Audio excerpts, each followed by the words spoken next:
On a clear sunny morning following a recent low-pressure system, a group of 4 seasoned skiers from France headed to ride Weimer Bowl, drawn by 30 centimeters of fresh powder. The conditions were considerable according to Avalanche Canada, due to a complex and unstable snowpack, new storm snow sitting over a crust with a buried weak layer of surface ore in between. Avalanche professionals Kira Martin and Tahana Lemay O'Brien are here to break down a little more about what that morning was setting them up for.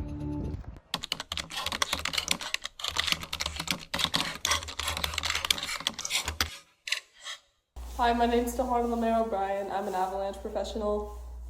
Hi, I'm Kira Martin. I'm also an Avalanche professional up at Whitewater, and we're going to be kind of analyzing this avalanche and what led up to how it happened.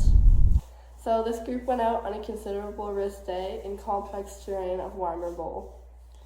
Approximately 30 centimeters of low-density storm snow had accumulated overnight. The main avalanche problem was a storm slab present on all aspects and elevations, and predicted to be large in size. Being a leeward slope, Weimer Bowl has even more risk for avalanches, as the wind created potential for bigger slab. This new snow sat over a sun crust that developed over a prior clear period, with a layer of preserved surface ore on top of that crust, creating a well-defined layer in the snowpack. This combination of conditions set this group from France up for a considerably risky avalanche day. Be safe out there, guys.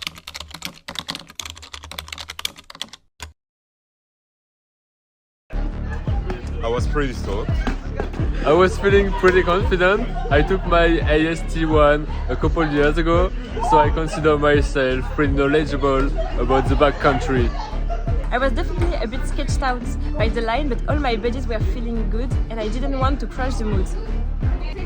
We had been waiting to ski that line for a while and the storm finally passed enough for us to have visibility.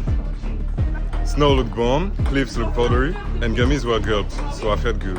I don't remember what the avalanche danger was, but the snow looked good, towering up, and I skied the line once before. I checked the forecast in the morning and the danger was considerable, which didn't make me feel great, but Luan looked confident, so I thought it'd be okay. I just got a new camera and it was our last day in Nelson, so I was willing to take the risk of the terrain to get some clips. Rose was partially buried with her skis visibly above the snow, and in the chaos that ensued in the search, the group still used their transceiver and probe, rather than relying on their eyes. This slowed down their search even more, putting emphasis on the importance of practicing companion rescue scenarios. The French group was experienced in the backcountry, but not in avalanche safety, which was obvious in this event. As the group of 4 enters West Weimer Bowl, they identify a steep chute they have been aiming to ski. This is the highest point they reach before triggering the size 3 avalanche. Elijah drops in first, followed by Rose, who skis a similar line, and pulls over in what they think is a safe position above Elijah to regroup. Leo descends third, while Loan remains at the top, preparing to follow. Approximately halfway down the chute, Leo triggers a small slab beneath his skis. Although initially limited in size, the slab propagates downslope, gaining momentum and stepping down into a large, more destructive slab avalanche below. Elijah is only lightly caught on the edge of the moving debris and is able to maintain his footing and ski out of the slide path to safety. Rose, however, is caught more fully and carried downslope. She becomes partially buried, inverted with her head beneath the snow, and her skis still visible above. Here is a more broken down version of the avalanche. So you can see the initial trigger point, the secondary trigger point where the crown is formed and spreads on both sides of the slope. You can see the bed surface and then the tract with the run out and deposit zones on either side where it splits. I let everyone drop first so that I could ski down and help if something went wrong. Before I even dropped in, I felt the whole snowpack shift beneath me and I yelled avalanche. I had just reached our regroup point, but I heard Leo yell avalanche, and then I was hit from the back by a wall of snow. Dude, it just swept me off my feet and I was riding. I think I my pants when I saw Rose go under. Going into this trip, the group felt that they had a strong bond and were ready to rely on one another. However, as they began making their way towards Weimer Bowl, several human factors started to emerge. Most of these mistakes can be explained by one term: human factors. Loan fell under the expert halo, as he had taken his AST1 a few years earlier and felt confident in his skills. Because of this, the others looked to him as their leader. Leo was committed to the line as it was their last day and it had finally cleared up for them enough to be able to ski it safely. Leo was dangerous due to his YOLO-itis. Rose was faced with acceptance, as she did not speak up when feeling uneasy with the line and accepted the fact that she was going to have to do it with the rest of her group. Elijah wasn't in the right mindset to be safe in the backcountry, and his familiarity was a flaw that lowered his caution throughout the day. He had skied many times, so he assumed he didn't have to be as aware. Everything went dark, and next thing I knew I was being probed at.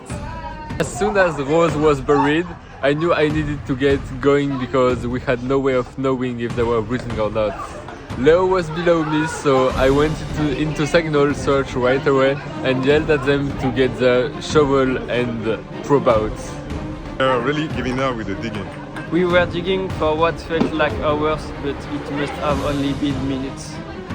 I'd like to say I was some moral support at the bottom. Totally unreal experience, dude.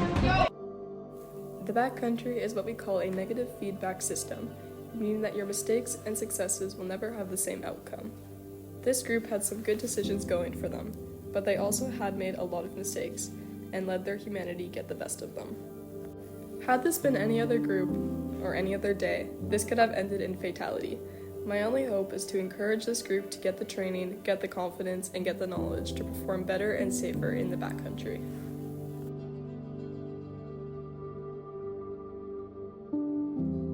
Thank you to Hannah and Kira for giving your professional opinion on this event.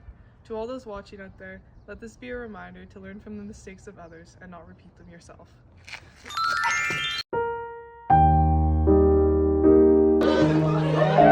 Everything went dark, and next thing I knew it. I was pretty stoked. The conditions were considerable according to Avalanche Canada due to the complex and unstable snowpack. My bed! I was definitely a bit sketched out by the line, but all my buddies were feeling good, and I didn't want to crash the mood. Oh, putain, bah non, bah non! Risk the avalanche day.